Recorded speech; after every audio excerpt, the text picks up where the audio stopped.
दिल्ली में जिस तरीके से राजनीतिक हालात बदल रहे हैं उस पर बातचीत के लिए हमारे साथ आम आदमी पार्टी के वरिष्ठ नेता संजय सिंह हैं, उनसे बात करते हैं। सर, जिस तरीके के हालात बन रहे हैं, कहा जा रहा है कि बीजेपी सरकार बना रही है। केजरीवाल जी ने आज ट्वीट करके कहा कि इससे हॉर्स ट्रेडिंग को भी बढ़ावा मिल सकता है और जो एलजी हैं वो अपनी कुर्सी को बचाने की कोशिश कर रहे हैं। आखिर इसके मायने क्या है? देखिए, पहली बात तो ये कि बीजेपी का इतिहास ये रहा है कि राजनीति में भ्रष्टतम तरीके को अपना के वो अपने सरकार बनाते रही हैं। सरकार बनाने के लिए उन्होंने तमाम नापाक गठजोड़ और गठबंधन देश के अंदर किया है। मैं आपको याद दिलाऊं कि कल्याण सिंह की सरकार बनाने के लिए 100 से अधिक मंत्री बीजेपी वालों ने बनाया था।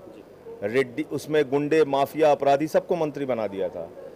आपको याद दिलाऊं कि रेड्डी ब्रदर्स जैसे माइनिंग माफियाओं को अपनी सरकार में शामिल करके इन्होंने कर्नाटका की सरकार बनाई थी। टेलीकॉम घोटाले के आरोपी सुखराम के साथ हिमाचल की सरकार बनाई थी। पेरियार का रावण समर्थक पेरियार का मेला लगवाने वाली मायावती के साथ 3 बार बीजेपी के साथ मिलके बीजेपी ने उत्तर प्रदेश में सरकार बनाई थी। तो इनका ये तरीका रहा है, ये कोई नई बात नहीं है। तो इसीलिए दिल्ली में भी अब ये कह रहे हैं हमारे लिए सारे विकल्प खुले हैं। जब 32 संख्या थी तब इन्होंने कहा हमारे पास नंबर नहीं है। जब संख्या घट के 29 हो गई तो कह रहे हैं सरकार के पास विकल्प खुले हैं, पार्टी के पास विकल्प खुले हैं। इसका मतलब ये वही हॉर्स ट्रेडिंग का ही तरीका यहाँ अपनाना चाहते हैं। आम आदमी पार्टी विरोध किस बात का कर रही है इसमें? नहीं, विरोध करने का यही हमारा सीधा कारण ये है कि आप लोकतंत्र के साथ मजाक कर रहे हैं, लोकतंत्र की हत्या कर रहे हैं।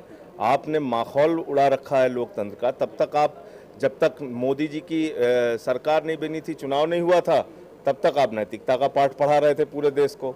जैसे ही मोदी जी सत्ता में आ गए, अब फिर आप वही पुराना खेल कर रहे हैं, तो हम इसका विरोध करेंगे। सर, एक चीज़ और है कि अरविंद केजरीवाल जी ने भी दावा किया था, यानी कि आम आदमी पार्टी ने भी लोकसभा चुनाव के बाद दावा पेश किया था सरकार बनाने के लिए। तो फिर जब बीजेपी अगर ऐसा कर सकती है तो ये दोहरा मापदंड क्यों? नहीं, हमने जो सरकार बनाने का दावा पेश किया था, पहले बीजेपी को आमंत्रित किया गया था। अगर आप दिसंबर की बात करें तो उसमें उन्होंने मना किया। फिर हमें दूसरी सबसे बड़ी पार्टी की वजह से बुलाया गया। कांग्रेस से मुद्दों के आधार पर आउटसाइड सपोर्ट लेके, दिल्ली की जनता के राय लेके हमने एक सरकार बनाई थी। जिस दिन हमारा जनलोकपाल का कानून नहीं पास हुआ, हमने इस्तीफा दे दिया।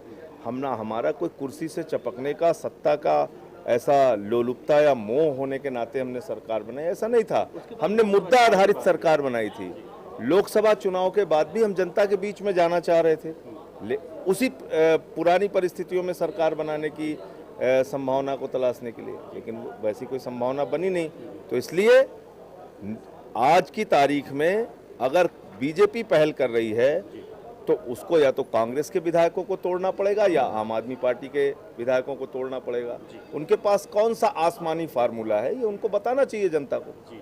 अच्छा सर, एक चीज़ और है कि आम आदमी पार्टी ने ये भी आरोप लगाया है कि बीजेपी आम आदमी पार्टी के विधायकों को खरीदने की भी कोशिश कर रही है। इसके लिए तो हमने खरीदने के अलावा भी जान से मारने की धमकी की FIR दर्ज कराई है वंदना कुमारी जी ने।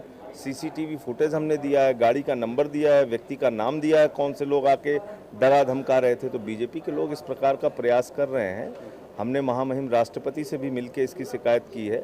निश्चित रूप से ये लोकतंत्र का गला घोटने का काम भारतीय जनता पार्टी कर रही है। जी, शुक्रिया। तो ये थे संजय सिंह जी, आम आदमी पार्टी के नेता, जिनका साफ तौर पे कहना है कि जो बीजेपी की सरकार बनाने की कोशिश कर रही है तो वो कहीं ना कहीं नियमों के, रूल्स के और कहें कि जो आज का राजनीतिक पूरा परिप्रेक्ष्य है उसके खिलाफ। कैमरामैन कुंदन गुप्ता के साथ Hirendra Rathore, A to Z news, Delhi.